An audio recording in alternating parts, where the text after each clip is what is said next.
Hoje começamos uma nova série onde nós vamos fazer um bate-papo aqui com o Vicente Pellegrini. É um modelo, é um formato novo de vídeos, de podcast que nós estamos começando, onde estamos treinando, não temos muita prática e contamos com o feedback de vocês que estão nos assistindo.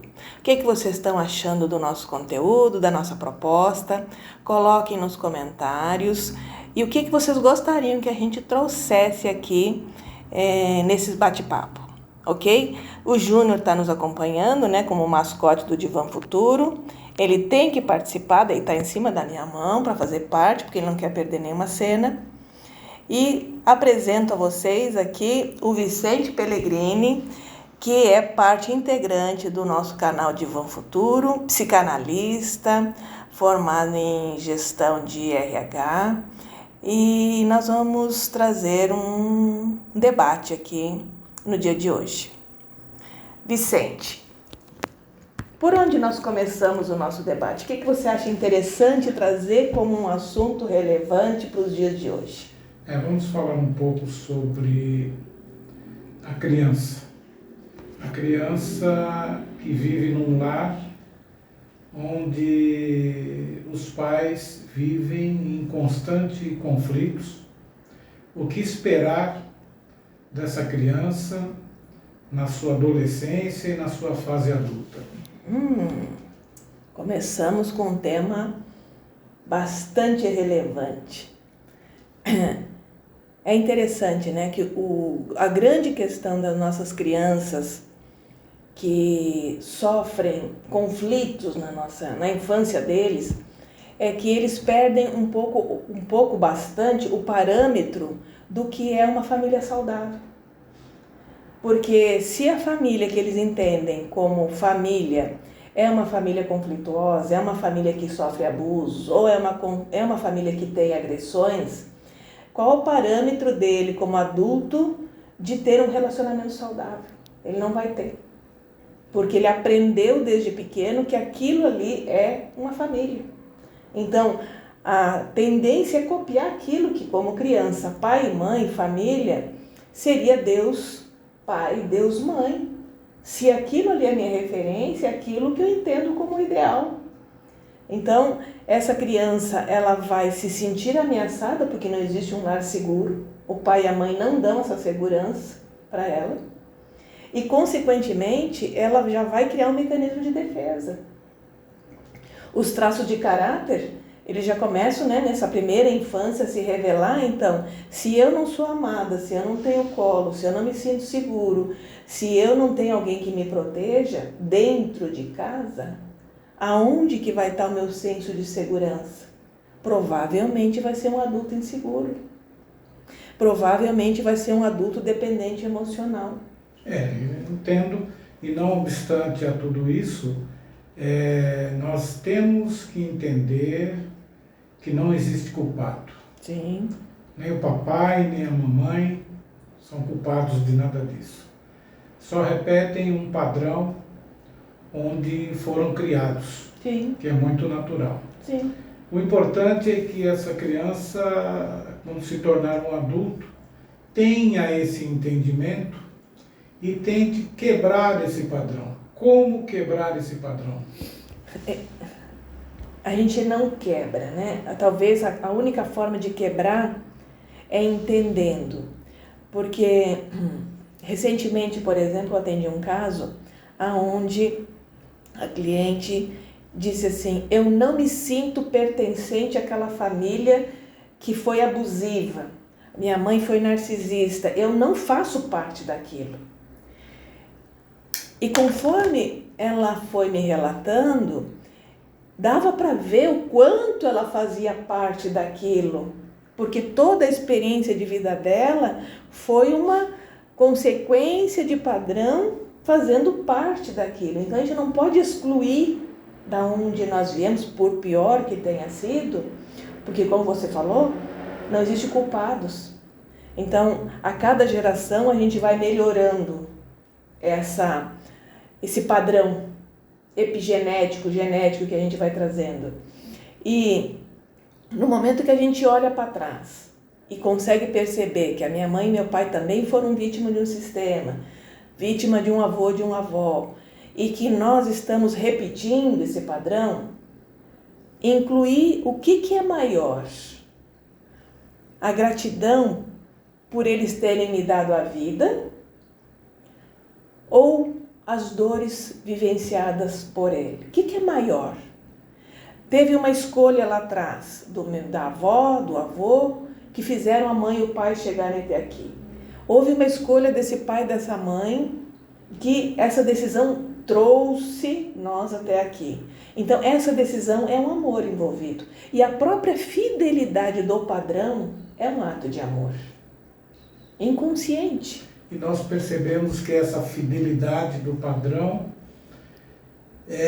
se torna uma constante nas famílias. A filha de alcoolista, pai alcoolista, encontra e vai buscar um namorado, um noivo, um marido que continua seguindo um padrão, Sim. Que é o alcoolismo. Sim. Conclusão, ela se sente dentro de uma naturalidade que ela acompanha desde a infância. É muito interessante. E sabe que é interessante porque o padrão é algo tão forte, né? Que reverbera. Porque assim, começa, o pai é alcoolista. Aí ela quer fugir de qualquer pessoa que bebe. Mas de repente ela se sente atraída por alguém, muito, e ela já começa a perceber que aquela pessoa não é um alcoolista, mas tem uma mania de beber. E ela começa a justificar, eu não gosto disso, porque meu pai bebia, sabe? Mas ela tem a intenção, o superpoder de achar que vai mudar aquilo. Porque ela não quer aquilo, mas ela gostaria da pessoa. Assim como a sua mãe fez com o pai.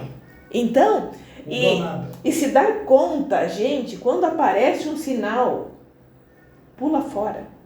O sinal já está dizendo, não é por aí, pula fora. Algo dentro da pessoa não está equacionado ainda. Existe uma fidelidade que precisa ser olhada, porque o que acontece nesse caso do pai alcoolista? Eu amo meu pai. Negar o alcoolismo é negar 50% de mim, que é alcoólatra. Sim, e negar o pai, negar a mãe, são crachás, são arquétipos muito fortes. E como negar? Muito fortes e que você não consegue culpar. Exato. Você não consegue culpar. Mas, por outro lado, se não olhar esse meu 50% de pai alcoólatra, olhar para ele, reconhecer ele dentro, internalizar, esse aqui é o meu pai alcoólatra. Não, eu não quero meu pai, eu não preciso ter um pai, eu quero ter um marido, eu quero ter um relacionamento. Esse aqui está me apontando ao pai, eu não preciso disso. E abrir mão, e esse é o grande esforço. O esforço é ver e tomar um novo caminho. Por isso que o processo terapêutico, a própria constelação, a terapia sistêmica, ela mostra o que você precisa enxergar. Mas não basta só enxergar e nem basta só entender. Tem que enxergar e entender e ter uma disposição interna de dizer, não, esse é o caminho. Não, eu vou por esse, eu não quero esse. Mas acredito que para isso, essa pessoa, esse indivíduo, tem que estar na fase adulta. Na fase adulta, ele vai conseguir enxergar tudo isso. Se ele ainda está, embora com 20, 30, 40 anos de idade, sim, na função, no papel de criança, tomando atitudes infantis, ele não vai conseguir chegar lá. Porque quando eu olho alguém que eu já vejo que bebe, e eu ainda assim acho que eu vou mudá-lo, eu tenho um adulto ou uma criança aí? Sim, tem uma criança. Então, é interessante a gente perceber que se eu estou sendo movida para algo que eu sei que já está me dando sinais, eu já estou sentindo, isso eu não gostei. Existe um alerta já dizendo, olha o caminho que você está seguindo. Abre mão, ainda dá tempo. Você não está casada, não tem nada, não tem filho, não tem nada envolvido, ainda dá tempo. Mas existe uma mania, eu diria mania, de achar que alguém muda alguém. E a recíproca é verdadeira também para os homens. Sim. Que procuram uma mãe, Exato. ao invés de procurar uma esposa, uma mulher, uma companheira. Exato. Na verdade, ele quer continuar sendo tratado como criança. É muito interessante. É recorrente. É recorrente. Então, o que nós temos hoje, né? Uma sociedade infantilizada. Porque aí casa e vai dizer assim, você prometeu que ia parar de beber. Não, você quis se enganar, que achou que o outro ia parar de beber. Se ele já bebia antes de você e você já sabia que ele bebia antes de você, e não necessariamente, né? Que nem há casos, por exemplo, que a pessoa nunca bebeu. E é interessante também, esse é um outro lado do padrão. Às vezes a pessoa é evangélica, nunca bebeu, e você traz esse padrão. Aí você casa com uma pessoa, não, agora eu vou arrumar um evangélico que não bebe, né? Não tem a menor possibilidade. Mas o padrão é algo que precisa existir para você dizer, eu tenho razão. A pessoa sai da igreja, deixa de ser evangélico, e quando você vê, tem uma latinha de cerveja na geladeira. Aí, é uma latinha, você vai dizer, não, é só uma latinha. Ele saiu da igreja, mas ele já começa a dar sinais que o padrão está reverberando. Por que é importante entender essa questão do padrão? A física quântica hoje nos dá essa resposta. A gente atrai para a nossa vida aquilo que nós estamos reverberando energeticamente, inconscientemente. Então, não existe culpados. E a única forma de quebrar esse padrão é entendendo, absorvendo e olhando para ele. Quando a gente olha para ele, esse padrão perde força. Quando a gente assimila, introjeta, reconhece, a sistêmica fala, tudo aquilo que eu excluo tem poder sobre mim. Aquilo que eu incluo... Quer dizer, não basta ressignificar, Não. Tem que acolher como uma coisa que realmente faz parte de você. E que faz parte de você. E aí você trata com mais tranquilidade. Sim, porque assim, ó, se eu sou diabética, eu não posso comer carboidrato. Eu não posso comer carboidrato. Se eu comer, eu estou querendo aumentar minha glicose. Faz parte de mim. Se uma mocinha namora um mocinho que gosta de jogar futebol, depois do casamento, não o tire do campo de futebol. Sim. Ou, se você não gosta do futebol, não case. Troque de mocinho. Exato, exato. E é tão interessante, né? Hoje em dia, principalmente hoje em dia, nossos pais não tiveram essa escolha. Nossos avós não tiveram essa escolha. Mas nós estamos numa época do século XXI, onde tudo nós podemos escolher. Então, o livre-arbítrio foi nos dado agora, no século XXI. No século XXI nós podemos escolher. Tem gente que quer casar exatamente com você que não gosta de futebol. Quer casar exatamente com alguém que não bebe, sabe? Então, hoje mas você tem que ser sincero. A grande pergunta para os nossos clientes, em se tratando de casamento, a primeira pergunta: por que você se casou? É a primeira pergunta. Muitas das vezes foi para cindir com os pais, sair da casa dos pais. Outras vezes para ser mãe, ou homem para ser pai. Mas o verdadeiro sentido do casamento e de uma boa relação não é aquilo que você deseja. Porque nós desejamos coisas de acordo com os nossos princípios, com as nossas vontades. E, na verdade, casamento não é isso. Sim, mas é que tá, né? A gente escolhe o casamento de acordo com aquilo que foi nos ensinado dentro de casa. Qual seria a melhor escolha? Então a gente escolhe o homem escolhe uma esposa de acordo com a mãe dele. Se a mãe dele era boa cozinheira, vai procurar uma boa cozinheira. Se a mãe dele era uma boa profissional, vai arrumar alguém intelectual. Então sempre o homem busca uma mãe na esposa e a mulher escolhe um pai como marido. Não tem nada de errado quanto a isso. É uma tendência natural, né, dentro daquilo que se aprende. É natural. Até aí não tem nada de errado. A questão é, se esse pai foi bêbado, alcoólatra,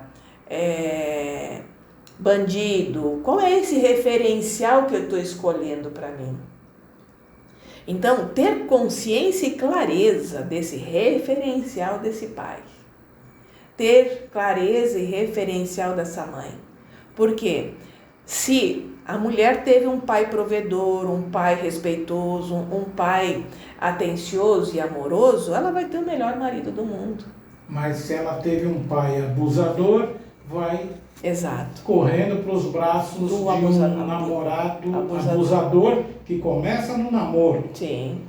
E ela fecha os olhos por isso, exato, porque quer sair da casa do pai e da mãe. Aí, quem é vítima de um pai abusador vai dizer, então estou condenada a ter um marido abusador? Não é condenada. Por isso que nós temos a escolha. A clareza é, eu tive um pai abusador, entendendo que esse pai abusador também foi vítima de um pai abusador.